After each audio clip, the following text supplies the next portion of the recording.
Hey there everyone, Hammer Time here.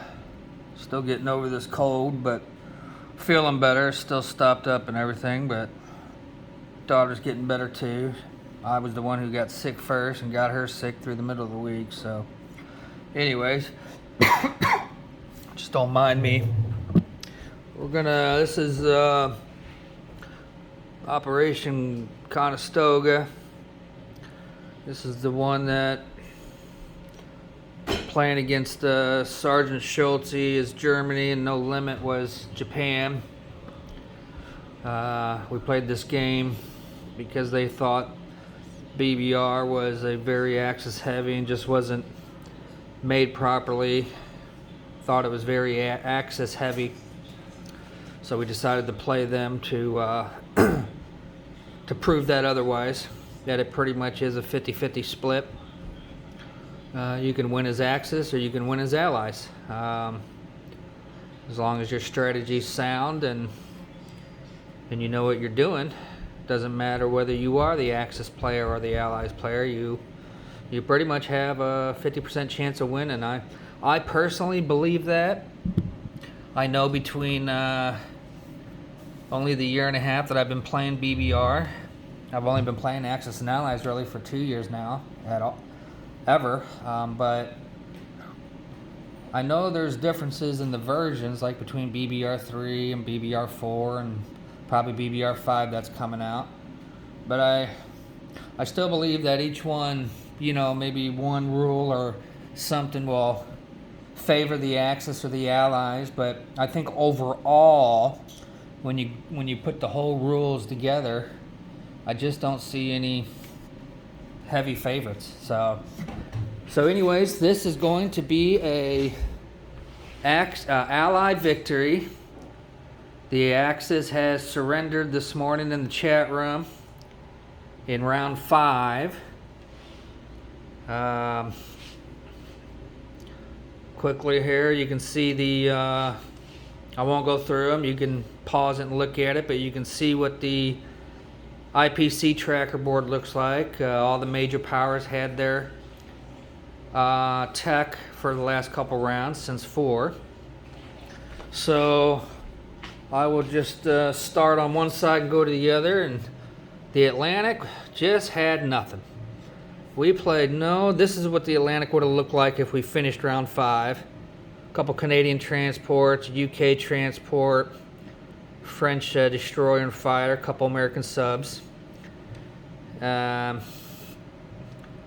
I mean, we could have just continued on like this, or we probably might have put a couple more over here. You know how it goes.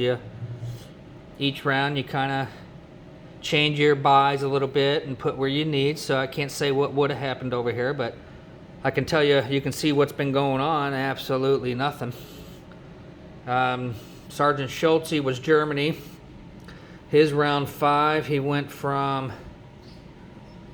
I can't remember, I think Eastern Poland over to Baltic states to take out 8 Russian infantry.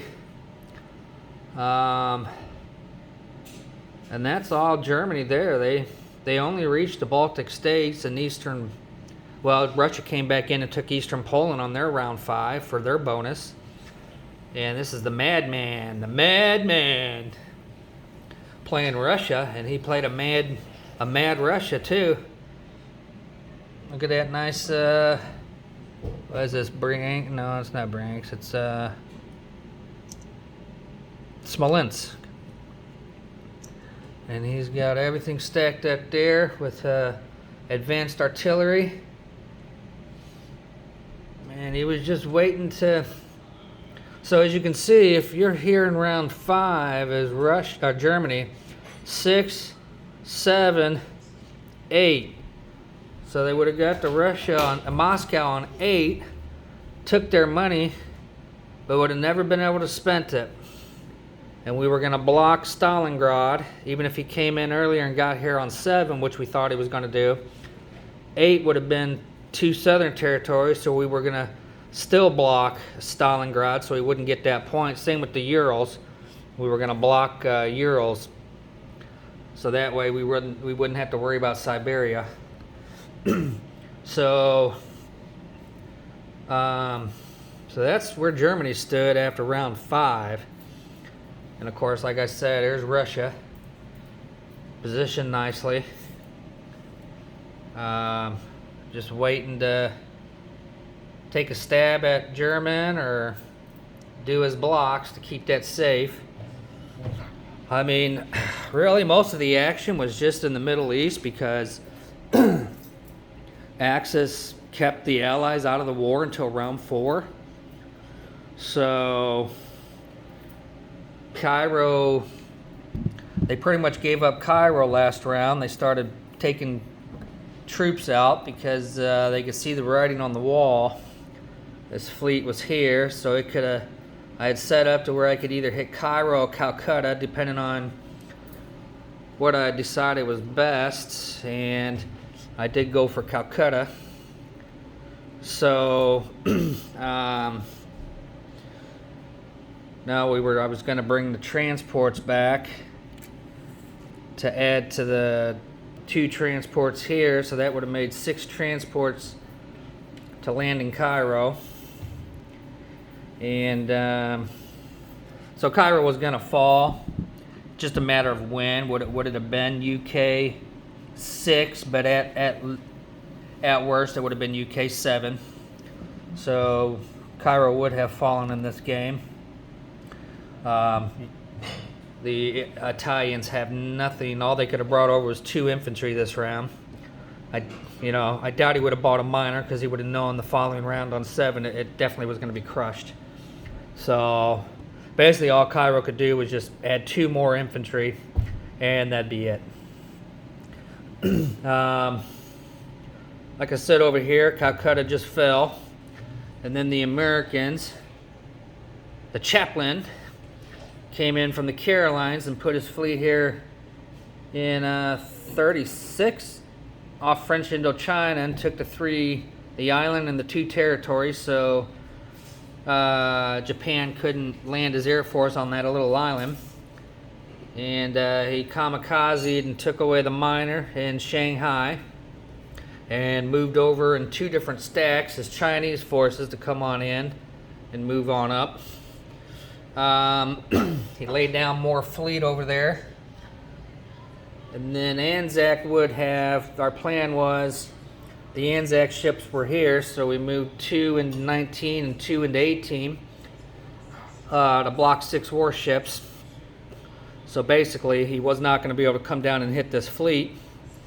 So Japan would have probably moved in or something, or cleared the block, which would have bought another safety round for U.S. So U.S. turn would have come around, and U.S. turn 6 would have came around, and he would be intact with no attacks on him, sitting here to do whatever he wanted to do, move up, move around.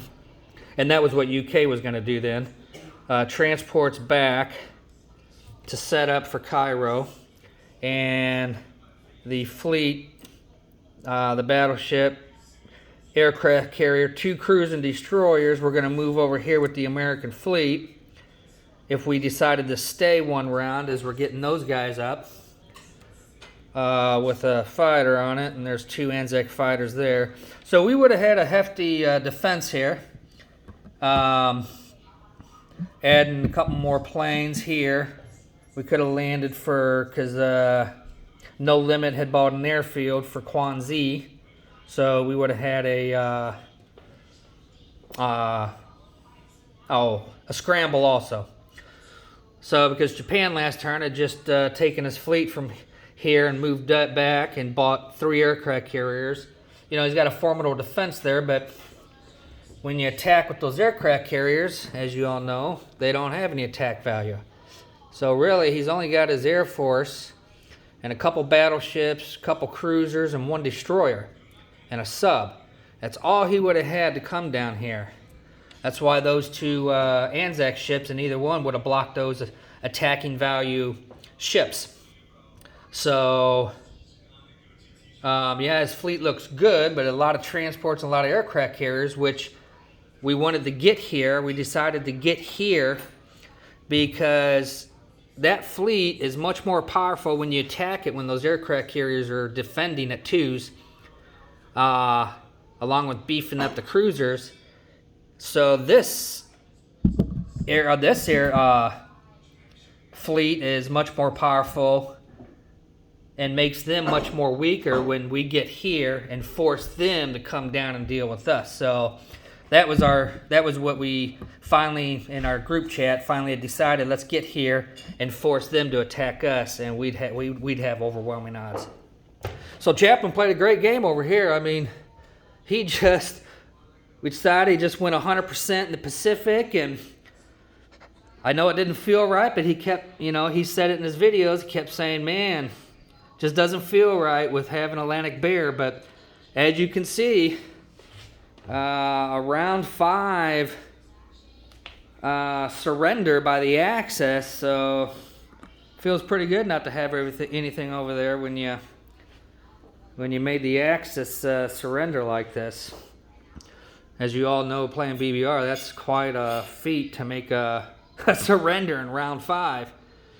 So anyways, Madman played an excellent Russia game. I mean, this would have gone totally different if a non-experienced player was playing Russia, because when you got all these tanks lined up here and whatever, you start to get nervous and maybe do some buys that are too defensive, or you position your troops wrong. And boy, I'll tell you what, Madman was on top of it. Great buys, positioned well up front in the beginning of the game to make Germany think twice. I think he kind of made Germany wait another turn because of the way he played up here. Russia did. So how Madman did. So excellent work, man. Both of you. Kudos to Sergeant Schultze and No Limit. Still praying for your mother, No Limit. And but as you can see, China also was going to get overran. Advanced artillery is here for UK, so we could have marched on, and it just the writing was on the wall last turn. I understand why they surrendered this round, but definitely was a overwhelming Allied victory here. We really did. We just put it on No Limit over here. He couldn't do anything. And same over here. Madman just single-handedly bottled up Germany. I mean, it really is amazing to me to see Russia do that. And of course, yours truly, Hammer Time. I had the most action of the Allies. It, basically really wasn't much to do. I went heavy in the Middle East and Africa, and the fleet here built it up, and with the transport, and just wanted to get Calcutta back and make sure I got Cairo back by the end of the turn. That was really my goal of the game for the Allies, was to kind of solidify this and make sure we held this by round 8. Other than that, it was Chaplin's job over here and Madman's job up here. So all right. Well, this is Operation Konigstiger or whatever, Winnebago, whatever Madman was calling it, I forget. Again, thank you, Sergeant Schultze and No Limit. But I think we proved our point that the Allies, if you play a good strategy and you play right, has every opportunity, the same opportunity to win a game as the Axis did, especially when you get a round 5 surrender by the Axis. All right, guys. Hope you all are playing out there and having fun. And until next time, see you later.